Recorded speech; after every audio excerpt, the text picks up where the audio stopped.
Les entreprises sont de plus en plus amenées à agir aux côtés des acteurs locaux pour soutenir le développement des territoires. En quoi l'économie positive, selon vous, contribue-t-elle à la performance des entreprises?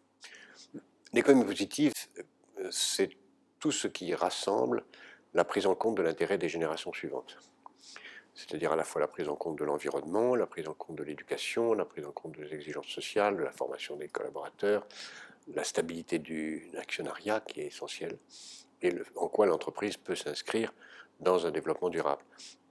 Et évidemment, les territoires, par nature, sont là pour les générations suivantes. Donc une entreprise qui veut être positive doit s'intéresser à son environnement et à créer des conditions d'un développement stable avec les territoires dans lesquels elle s'inscrit. À la fois en ne dégradant pas l'environnement, mais aussi en créant les conditions de travailler avec les fournisseurs locaux, de former les cadres locaux, de s'inscrire dans la culture locale et de créer les conditions d'un développement qui correspond à l'intérêt et à la demande des acteurs des collectivités locales et des associations locales.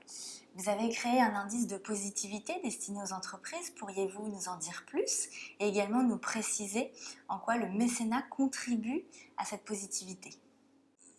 Positive Planète a développé à la fois un forum qui rassemble des milliers de personnes qui se réunissent tous les ans au Havre et aussi en Italie et bientôt dans d'autres pays.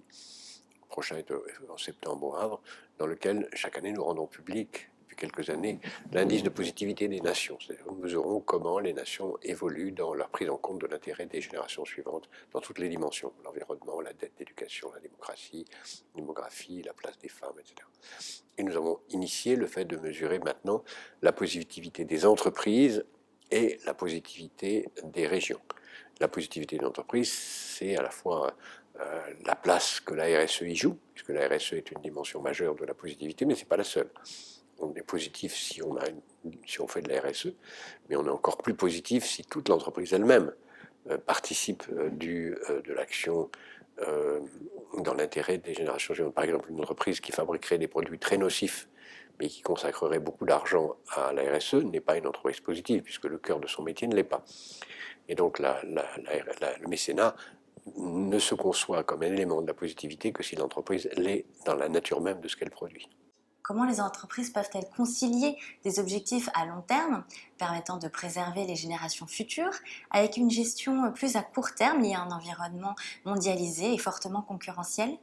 C'est en effet une question majeure qui est de savoir comment le faire. Ça passe d'abord par, dans l'état actuel du droit, par la stabilité de l'actionnariat. C'est pourquoi les entreprises publiques ou les entreprises ayant des actionnaires de long terme ou même les entreprises familiales sont mieux placées que les entreprises dont l'actionnariat est très volatile, qui ont le nez sur le cours de bourse, pour être des entreprises positives. Et donc la stabilité de l'actionnariat est importante. Pourquoi d'ailleurs nous plaidons pour que le droit français soit modifié et que le droit de vote soit proportionnel à la durée de détention des titres, qui serait légitime, puisqu'il n'y a pas de raison d'avoir un droit de vote si on ne fait qu'être là pendant les 3 minutes qui précèdent l'Assemblée générale. Mais dans l'état actuel du droit, c'est en effet une difficulté. Maintenant, les entreprises commencent à se rendre compte que l'intérêt de l'entreprise, même à court terme, consiste à s'intéresser au long terme et qu'il ne faut pas confondre l'urgent et l'important. L'important est vraiment l'essentiel et l'urgent peut être suicidaire pour une entreprise. Le mécénat est perçu par certains comme un outil de dialogue entre l'entreprise et ses parties prenantes, voire plus globalement son territoire. Quelle en est votre perception? Le mécénat, s'il s'inscrit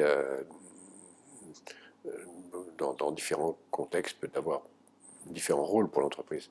Le mécénat, ça peut être d'abord la lubie ou le caprice d'un patron qui décide qu'il va s'intéresser à la musique, même s'il produit tout à fait autre chose, ou à la peinture, ou à la gymnastique, ou à ce qu'il veut. C'est une activité sociale utile, et c'est une façon qui existe beaucoup plus d'ailleurs dans d'autres pays de renforcer l'action collective en faisant que l'entreprise s'y intéresse. Donc le mécénat en soi est fondamental. Surtout le mécénat qui vient compléter des financements insuffisants dans le domaine culturel et dans le domaine social. Maintenant, le mécénat a aussi beaucoup de sens quand il résonne avec l'activité propre de l'entreprise. Une entreprise devrait aussi presque toujours avoir un mécénat qui qui s'inscrivent dans son action de façon à créer les conditions qu'elle ne soit pas ressentie simplement comme un caprice de dirigeant, mais comme une réalité ontologique, essentielle, existentielle de l'entreprise elle-même. Merci Jacques Attali de nous avoir accordé un peu de votre temps pour répondre à ces questions.